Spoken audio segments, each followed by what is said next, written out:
sa ating bayan. Abala ang lahat sa paghahanda para sa pista ng lahi, isang pagdiriwang ng kultura, sayaw at pagkakaiba-iba.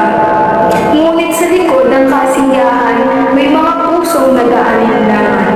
Kasama mo ako rito? Ako si Pengi, iba ang hugis ko, kaya minsan pakiramdam ko hindi ako bagay sa grupo. Ako si Krabi. Gusto kong maayos at sabay-sabay ang lahat, kaya minsan hindi ko napapansin ang damdamin ng iba. Ako si Chiki. Sanay ako sa pantay at maayos, pero natututo pa rin akong umunawa. Ako si Pangunggi. Mabagal man, naniniwala akong ang ugat ng komunidad ay malasakit. Ako si Biro. Tahimik ako, pero naniniwala ako sa balanse at pagkakapantay-bantay. Ako si Lady B, animang gilid, pero iisa ang puso para sa komunidad. Ako si Fishy, lagi naghahanap ng direksyon patungo sa pagkakaisa. Sa bawat tindak ng sayaw ng mga manika, may isang hindi makasabay. Dito, nagsimula aral ng pag-unawa at pagtutulungan. Ulitin natin, dapat pare-pareho ang galaw para maganda tignan. Pwede ba ako sumali? Parang hindi siya babagay sa formation. Pengi, baka mas okay kung sa gilid ka muna. Hindi sinasadya, ngunit may salitang nakakasakit. Pagkatapos, iniwan nila si Pengi habang nagpa-practice. Sige, manonood na lang ako. Matapos maiwan si Pengi, damdam na lahat ang kakulangan ng kanilang sayaw. Sa bawat tindak ng sayaw ng mga manika, may isang hindi makasabay.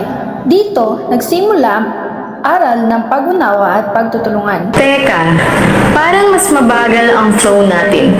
Bakit kaya hindi niya ramdam ang kasiyahan dito? Napansin niyo ba? Umalis si Pengi. Ang hindi niya ramdam na may lugar siya rito. Dahil ata sa mga sinabi natin, may pinasobran ata ko sa pagsunod si Luz.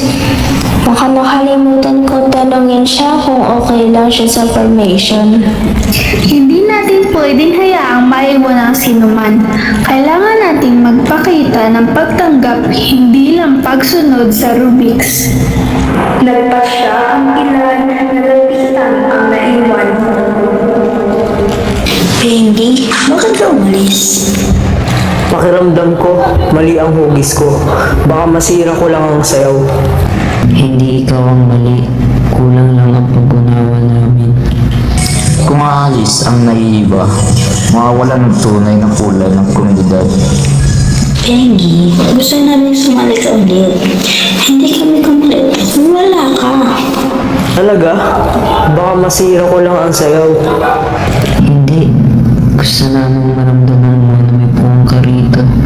Kasama ka sa gitna kung gusto mo. Sa simpleng paglapit at pagbukas ng puso, naramdaman ni Pengi na kabilang siya. Dito, nagsimula ang tunay na pagkakaisa sa pista. Pengi, pasensya na.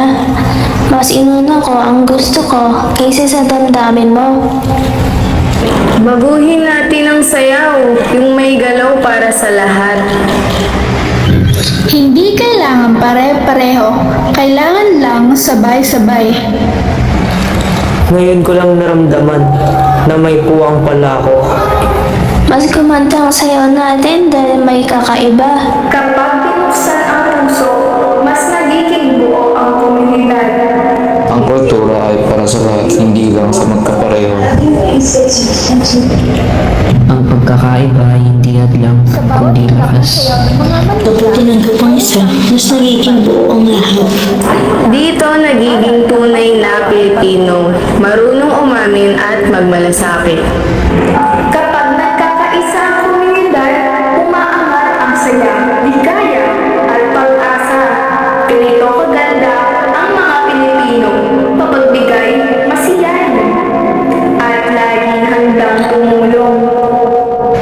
Dati, natatakot akong lumapit sa iba dahil iba ang anyo ko.